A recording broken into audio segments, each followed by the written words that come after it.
The sound of a sword unsheathing is one of the most iconic and profound moments in history. It's a moment that carries with it centuries of tradition, honor, and mastery. But what if I told you that one man, whose name echoes through time, shaped the very art of combat in ways that still influence martial arts and strategy today? A man who didn't just wield a blade, but forged a path that would lead him to become a living legend. His name was Miyamoto Musashi.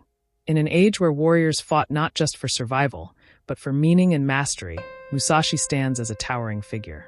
His journey wasn't just one of battles won and lost, but of a relentless pursuit of the self. A journey to understand the very essence of combat, the mind and the spirit.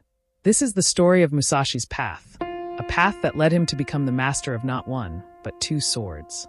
A path that teaches us more than just the art of war. It teaches us the art of life itself. So, grab your metaphorical sword and join me as we walk the way of the sword, following in the footsteps of a true legend. Welcome to the unfolding journey. Welcome, warriors and seekers alike, to the unfolding journey. This channel is where we explore the stories of individuals who have shaped the world with their ideas, their actions, and their wisdom. Here, we dive deep into the lives of history's most legendary figures, uncovering lessons that can guide us in our own journeys. In today's episode, we delve into the life of one of the most formidable and enigmatic figures in Japanese history, Miyamoto Musashi. Known for his unmatched skill in swordsmanship and his timeless writings, Musashi's life is a fascinating blend of martial prowess, philosophical depth, and spiritual wisdom.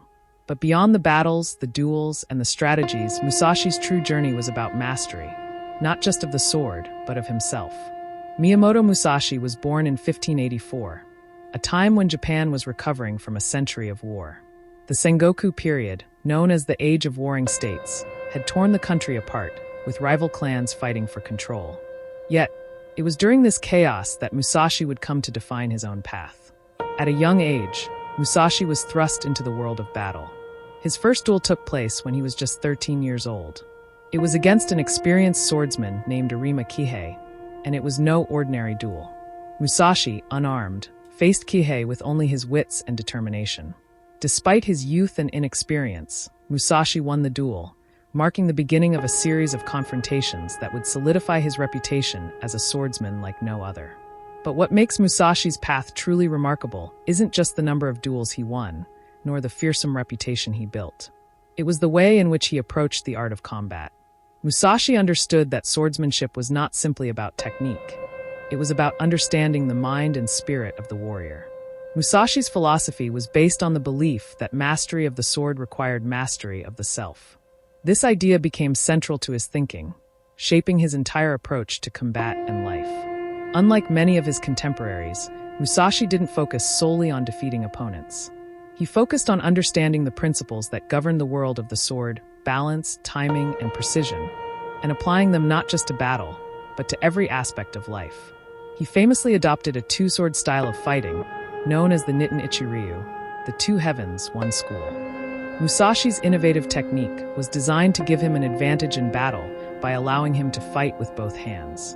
His mastery of this style made him virtually invincible, and he won countless duels using his unique approach.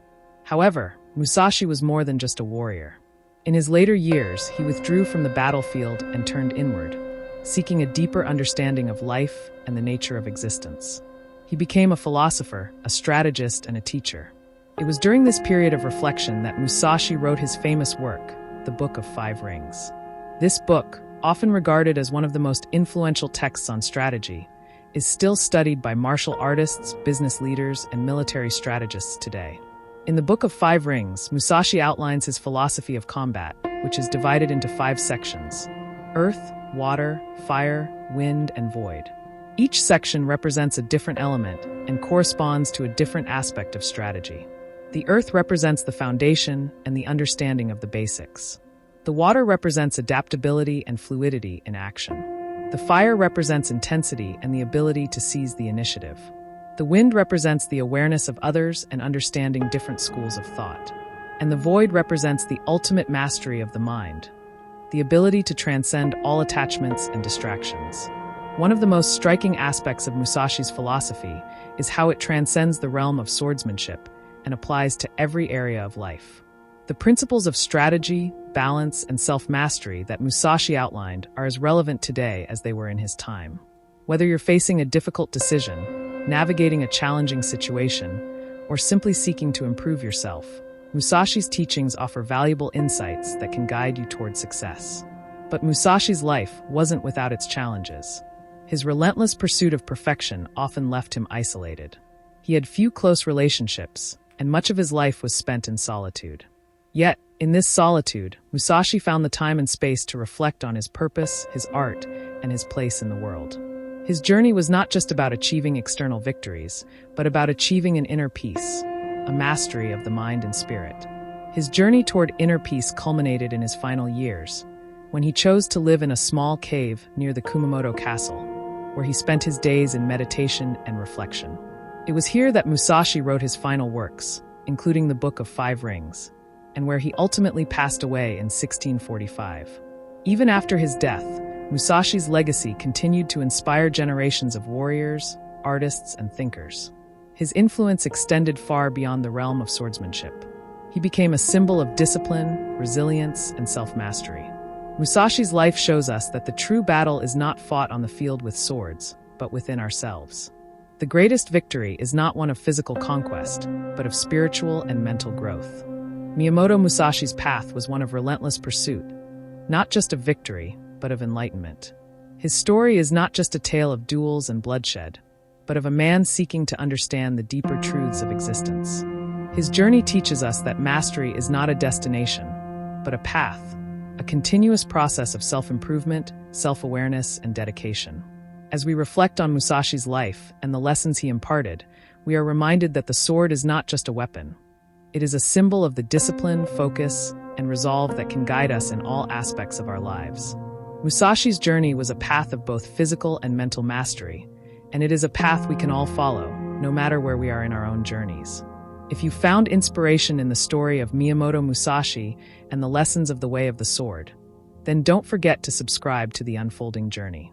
By subscribing, you'll join us on future explorations into the lives of legendary figures who have shaped history and left behind lessons that continue to resonate today. If you enjoyed this journey through Musashi's life and his philosophy, make sure to hit that subscribe button, like this video, and share it with others who might be inspired by his story. Join us as we continue to uncover the wisdom of those who've shaped our world. Until next time, remember, the path of mastery is not easy, but it is always worth walking.